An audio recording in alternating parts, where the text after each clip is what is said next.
Can't Tear My Eyes From You, Chapter 2, Behind Closed Doors.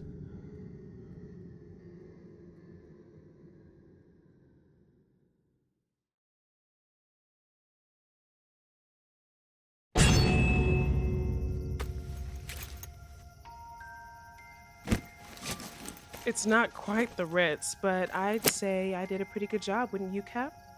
I wouldn't necessarily be brave enough to run a blacklight over any college dorm room, even these suites in the student building, but... Capote! You're still at it with that notepad? You haven't even opened your suitcase. Huh? Oh, yeah, I guess I haven't. Honestly. Investigative reporter Capote Whittaker just can't stop sniffing when he catches a whiff of a scoop. You couldn't take one night off? You're just jealous that I have a notepad and you don't. You're probably ready to write down the first chapter of every contestant's life story. You really get me. Yes.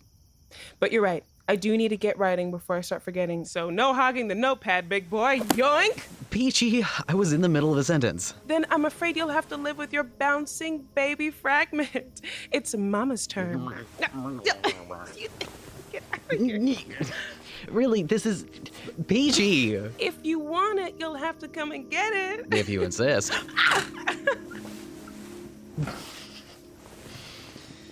God, I love that smile. Oh, I could just stare into your eyes and listen to you say that forever and ever. You're not getting your notepad back, though. Remember, I offered to show you how to smuggle in a notebook, too. With a hidden pocket like yours? In the back of your shirt? With this dress? It might be a little obvious with that one, but something bulkier would... Bulky? Oh, I know you didn't just say that. All right. Bulky? Really? First impressions are everything, Cap, and you get to put on a suit and jacket and those little glasses of yours, and you look like the second coming of James Bond. Bond does not wear glasses. But a lady has to make certain accommodations to the camera if she wants the camera to stay on her. That's how the world works. I know. But I still like you better in sweatpants and an old t-shirt on a Sunday morning. Keep this up, and I'll like you better in a body bag. Fine. Keep the notebook.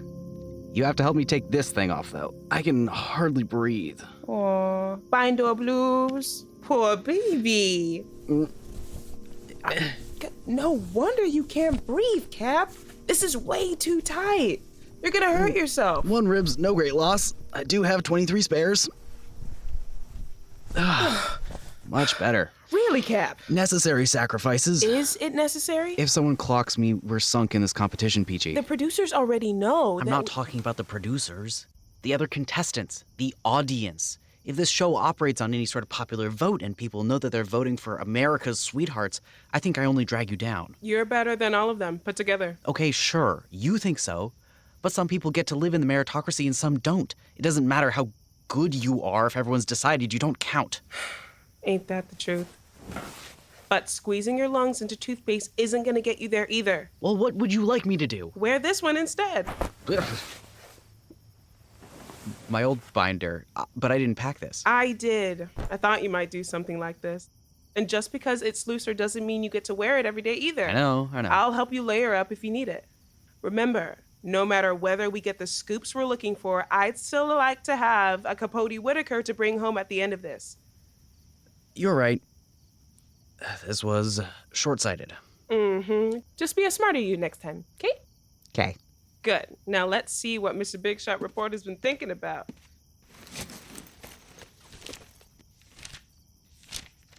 Studio Laplace estimated budget. Previous projects look into... That's History of Saint Narcisse. It's a book I found in the library. You can read that? It's my handwriting. Well, every man has his flaw. If you're going to mock me, I may as well read the notes for you. All according to plan. Here, spin me a yarn, Mr. Whittaker. And you can start with our new overlords at Studio Laplace. Well, the budget for this production is suspect. 100 million did seem like a lot. The 100 million we can almost account for. After their recent flops, I highly doubt any investors are willing to stake 9 figures on a new Studio Laplace project. But the Laplace family could have that sort of money. provided they liquidated their mansion in Colorado. In Boulder? You really think they'd give up rubbing elbows with the entertainment elite just for the prize of some TV show? One of my sources says they already have. Remember, this isn't just a show, it's their final show. Ever since Sophia Laplace passed, the studio has been cursed. These are your nightmares, Confess Your Crimes, 400 Days Alone, 24-Hour Dodgeball. Those all failed so badly that if Can't Tear My Eyes From You isn't a blockbuster, they're finished. Everyone I've spoken to says that Marina and Giovanni Laplace just don't have the magic their mother did. That's part of it. But a single genius doesn't make a show, no matter what the marketing says, and even the projects she almost finished before she passed have crashed and burned. Right. That brand was built entirely around rogue genius Sophia Laplace. With her gone, why should anybody believe in what's left? The Disneys of the world can survive that. Laplace won't. Not unless Can't Tear My Eyes From You is a national hit. So it stands to reason that the family would liquidate in order to fund their final Hail Mary. But it's just not enough money. Really? The advertising budget for this is ridiculous. The special effects, too, based on what we've seen so far. And that's not including costs for restoring this old college, cleaning crew, camera crew. Crew? What do you mean? There must be a crew. I haven't seen a crew. Is the crew in the room with us now, Capote? Well, Jedediah and a computer couldn't plan and construct and execute an entire big-budget competition show on their own. There weren't drivers in any of our cars. I haven't seen a single person in Saint Narcisse who wasn't a contestant, except for Jedediah Jordan. Yeah, he's off too. I've never heard his name before. If you think that's spooky, try this. I've never heard his name before. Very spooky. After dinner last night, I'd planned to chat my way into his good graces, but he vanished on me before I could catch him. Why would Laplace hire a total unknown for their final gambit? Maybe he was inexpensive? But there are 1,000 overripe show hosts they could have gotten at a bargain. Why go with a complete unknown like Jordan? Or like Saint Narcisse. What do you mean? I'd never heard of it. You'd never heard of it. None of the other contestants had either, even the ones from around here like Anouk. But there was this massive library and all this history and... And what? Bass. Oh no! You do not get to call base after hooking me like that! I think I have to. Cap! Really, I do. This is exactly what we made bass for. I'm going to need you fresh later to see if this theory makes sense. I love you, Cap, but you do know how to poop a party. Anyway, I'm done talking about my scoop. It's too early to know anything for certain yet. What have you been working on? Oh, just being the most charming belle at the ball, sidling up to future American royalty, the usual. One of these couples is about to hit it big, and I'd like them to remember me fondly. Who do you want to hear about first? Trick question, you already know who you want to tell me about. Oh, you are good. Well, let's start with Dennis Lang and Raine Randolph then. What's your reading? The forecast looks stormy. You think that takes them out of the running? Not at all. What's more romantic than drama? The question I have is whether this storm's gonna be a wet mess. That was satisfying.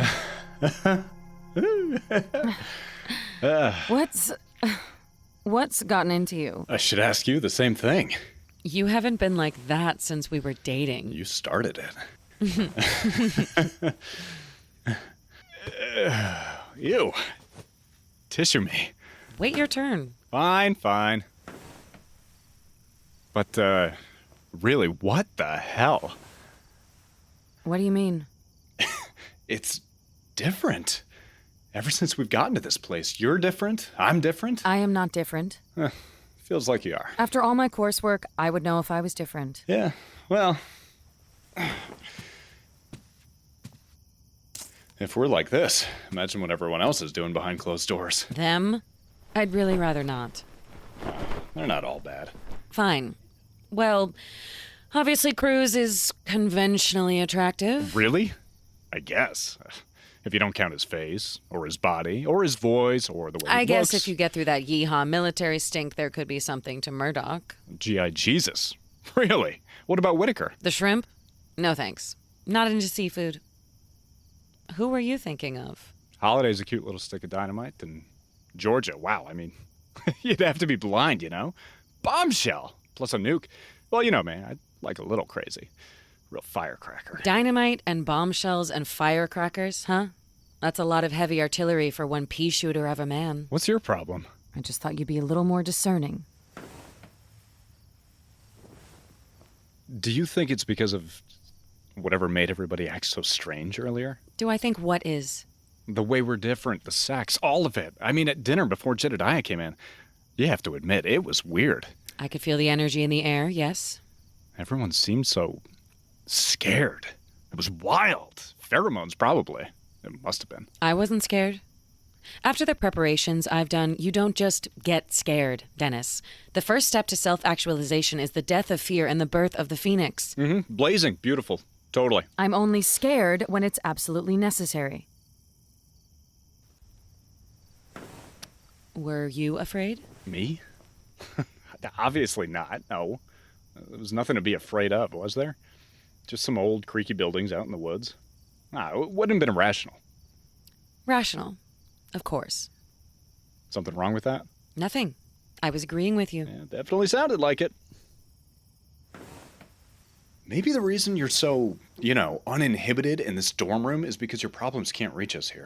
And what problems would those be, Dennis? I'm just saying that I would check the bank account before spending $10K on some yoga retreat. And I would let my wife know when my hit game stopped paying out residuals. Oh, so it's my job to provide for both of us now, huh? This is what progressive feminism looks like these days? I still bring in plenty, but you wanted to be in charge of our finances. If I wasn't, we'd be completely in the hole. You are, and we are right now. But when I asked you how we were doing financially, you said we were as good as ever. This again. I didn't want you to worry. You always tell me not to unsettle your friggin' chai or whatever while you're fasting. First of all, it's pronounced chi, and you sound ignorant, Dennis. I swear you change how that's pronounced every time I bring And this up. second, if we were not fine financially, why did you spend $15,000 building a new computer to play the same games you always play? That was a work expense, obviously. I need top-of-the-line equipment to do top-of-the-line work. And my retreat isn't a work expense. No, because lounging in the last ski resort on Earth, listening to the sound of one hand clapping or whatever the fuck your friends call music this month, isn't work. Go to hell, Dennis Lang. Sure, fine. Go to hell. Really classy. I'll get us a table and you can meet me there. I hope their service is quick. I'm not sure how long I can stand sitting across from you. Why don't we speed things up and skip to dessert then? Only if you're on the menu.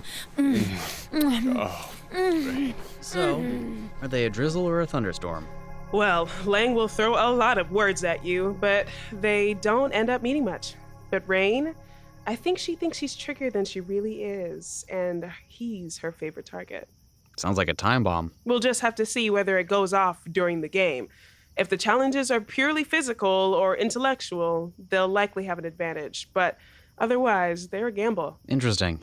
Any advice for the rest? I'd recommend you stay away from Holliday and Murdock to start. Why is that? You have a nose for conspiracy, Cap. But if the person you're tailing doesn't make seven figures, you're surprisingly naive. I don't know for certain what's going on between the two of them just yet, but the way they were watching each other, I don't think we'd recognize the two of them when they're alone together.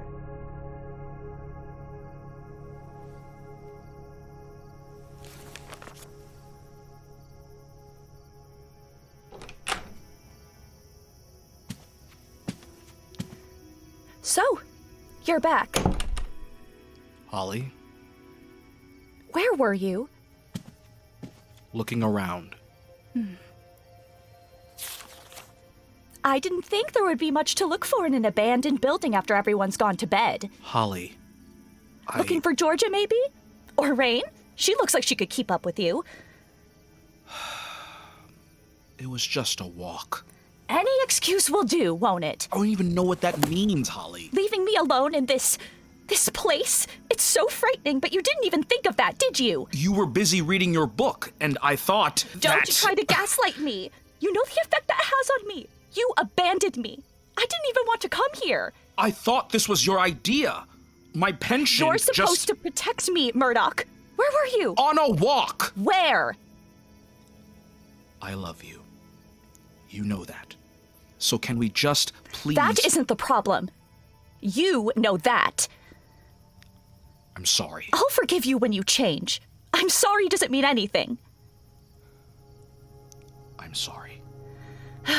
And he never listens either. I can't help but notice who you've saved for last. Dennis, Cruz. Now, there's a man grown in a lab for the sole purpose of pissing me off. Do you think it's true he doesn't recognize you? Either option is maddening. He steals all but 30 seconds of my expose on the Business Boys All-Stars fiasco, slaps his grinning face on top, and calls it a reaction video. Whether or not it's an act, that's just typical Cruz. Win him over with a smile, then... Oh, well, I didn't see you there. Thanks for coming by. Host of the upcoming hit competition show Can't Tear My Eyes From You, Jedediah Jordan here, but you can call me Jedediah Jordan. Would you like anything? I won't get it for you, but I like to know what people want. That's the seed a person grows out of, don't you think? Want, desire, hunger, thirst. I'd like to get to know you if you'll let me. Wouldn't that just be swell? So, why don't you tell me what you want? I can keep a secret, don't worry. Just whisper it, and maybe I'll hear. Go on. What do you want most in all the world?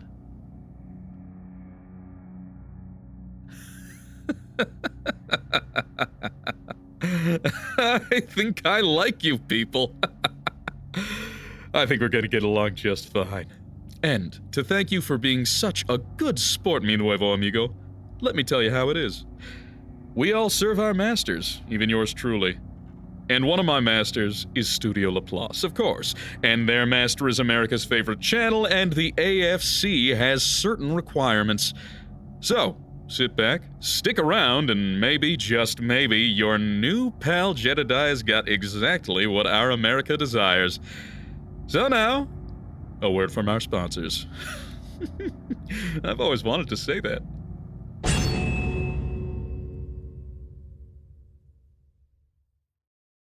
Boy, is it hot out there, but do we have the solution for you? Come on down to Wet Park. Come on down to Wet Park, the park where you can technically experience recreational water. That's right, you heard right.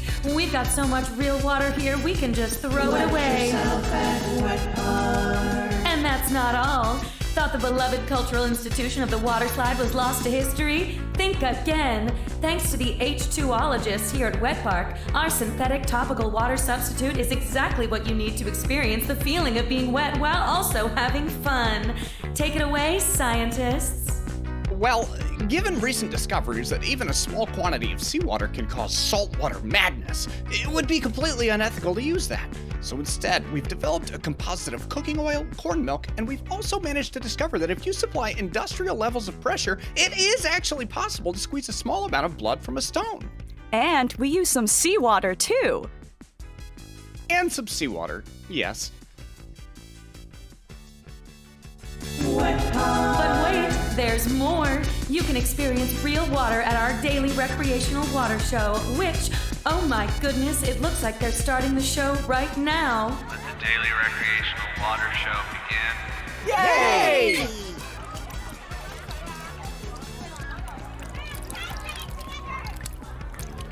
The water show is now over. Aww. Come on down to Wet Park. So what are you waiting for? It's not like it's getting any cooler. Come on down to Wet Park, the only park where you can technically experience recreational water. Just be sure to pay for a premium dry shower before you leave our air-conditioned complex. My skin! The oil is frying me alive! 'Cause the sun sure is hot out there. Make sure you bathe at Wet Park.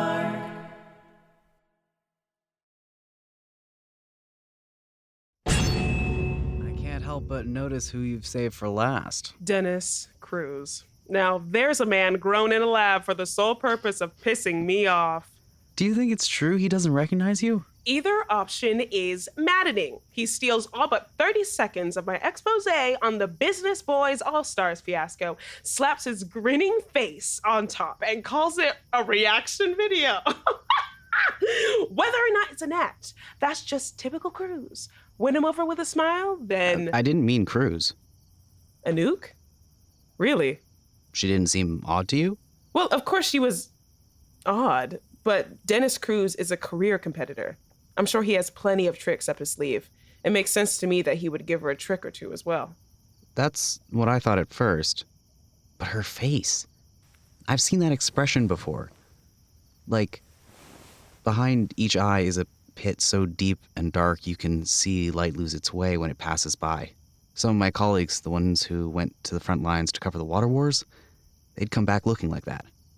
That's real. I don't think Cruz could have planted that.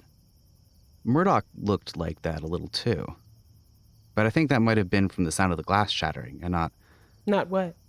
Jedediah? I don't get it either. But that's what I saw. Well, she didn't seem to recognize him. I suppose she could have been hiding it? Does she seem like a good liar to you? You know that question won't get us anywhere.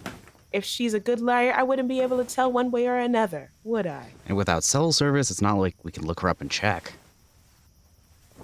Cap, why do I feel like there's something you aren't telling me? What do you mean? Everything you said so far.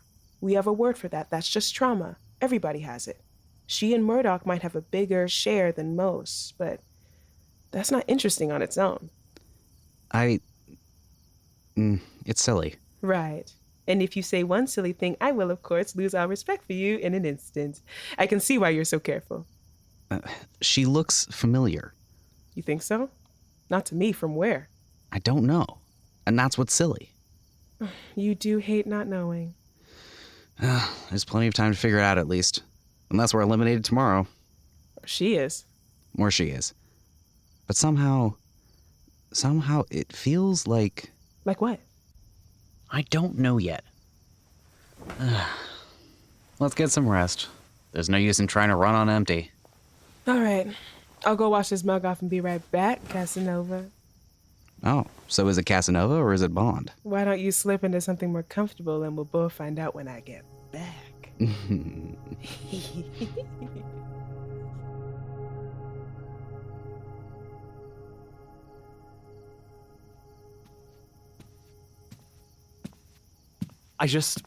Look, babe, I'm trying to understand. I really am.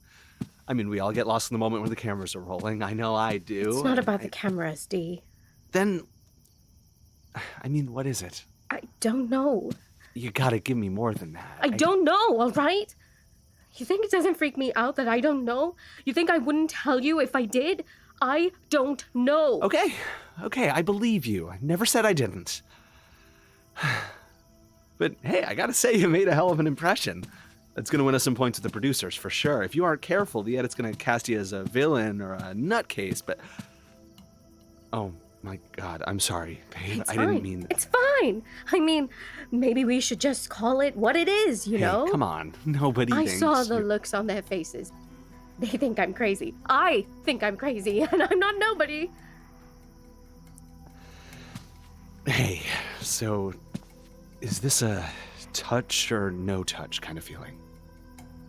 Thank you. Touch. Please.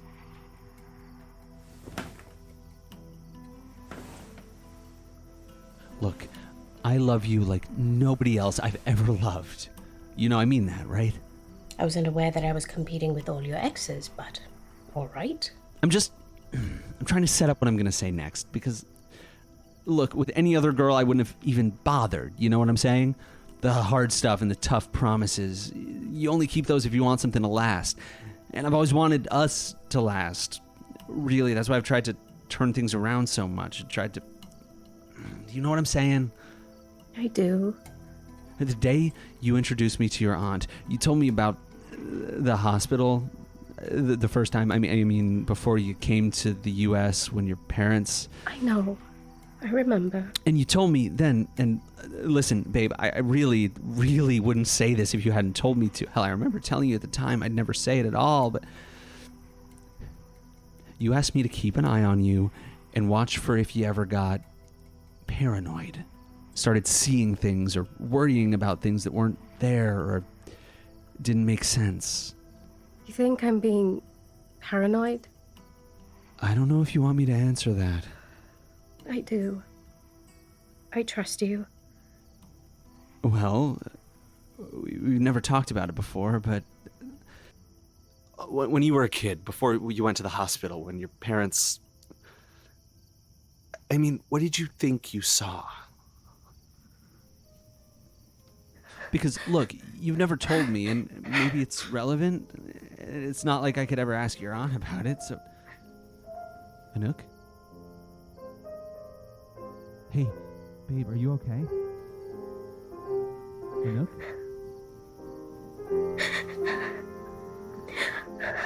Anouk? What? Yeah, I'm fine. I'm fine. No, I don't remember much about the hospital. The doctor said that happens sometimes. I was 9. It was a long time ago. And before your parents? Why don't we dig them up and ask? I know, but And I don't want to linger, okay? For years, a long time now, I keep feeling like I'm just half a step away from being put back together again. Just half a step. But when I think about them too long, it's like I can feel the cracks starting to form. And it's taken so long to get here, you know? So long. And I don't want to start over from the beginning again. I don't have time. Life isn't long enough. Absolutely. Right. I mean, you know you better than anyone else, so you would know. I think we have to go. Sure. Some fresh air sounds like a good idea. I'll get my jacket. No, I mean, we have to leave. The show, San Narcisse, all of it. Okay. I know I'm being unreasonable. I know. I'm so sorry. And I can check into a hospital again or something when we get out of here. I'll save up the money. Anouk, I promised Then you... you save the money, whatever. I'm sorry, but I'm telling you, Dee, I'm serious. If I haven't already lost it, then being here and feeling like this all the time is going to make me lose it. I can't take this. I have to go home, and you promised we would.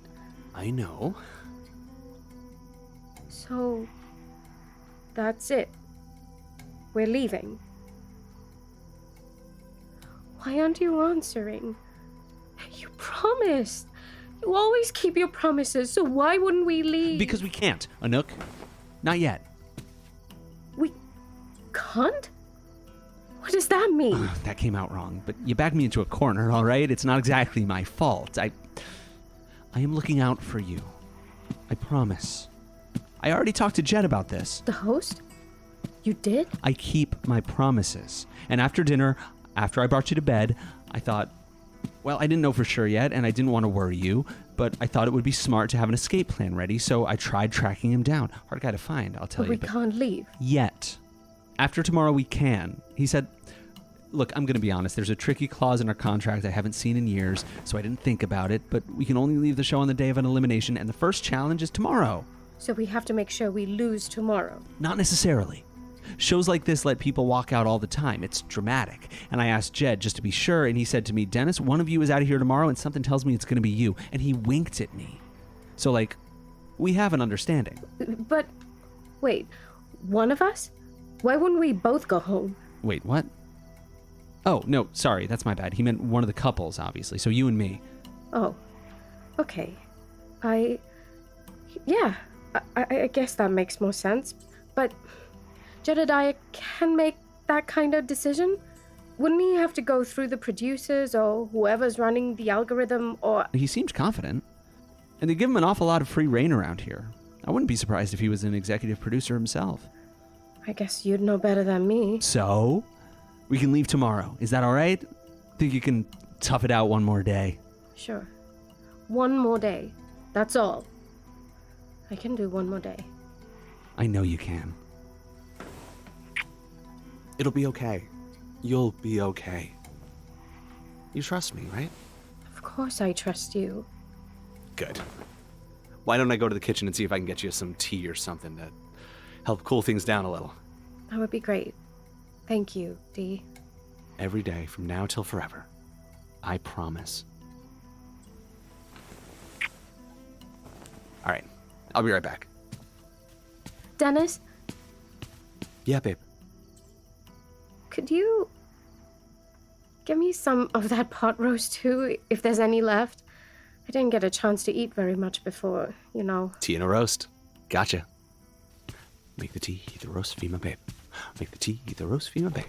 Make the tea, eat the roast, feed my babe. It'll be okay. It'll be okay. That won't ever happen again. It can't. It was impossible to begin with. Ooh, that's good. Everyone's gonna eat this up.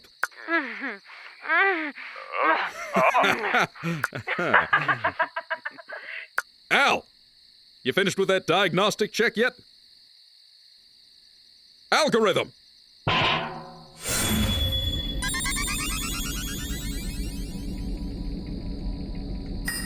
So sorry to keep you waiting, Jedediah. My processors were busy. In addition to our diagnostics, I was just reviewing approximately 5,000 years of human writing on organized competition to make sure my design for tomorrow's challenge was absolutely perfect. Good news, it is. Better be. And let's get one thing straight. This is the kind of professional relationship where your processors are never too busy to hear me. All right? When I say jump, I want you to say how high. Got it? I'm sorry to disappoint you, Jedediah, but that won't be possible. Without legs, I can't jump at all. Is there anything else I can do for you? Just wrap up the diagnostic and let's see how the challenge looks in action. What a great idea. Executing now.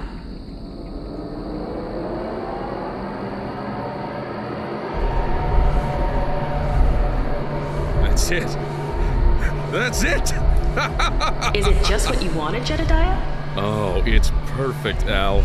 Just perfect. But let's not forget, it doesn't matter whether I like it, it only matters if America does. And I think this might just do the trick. Now that's television.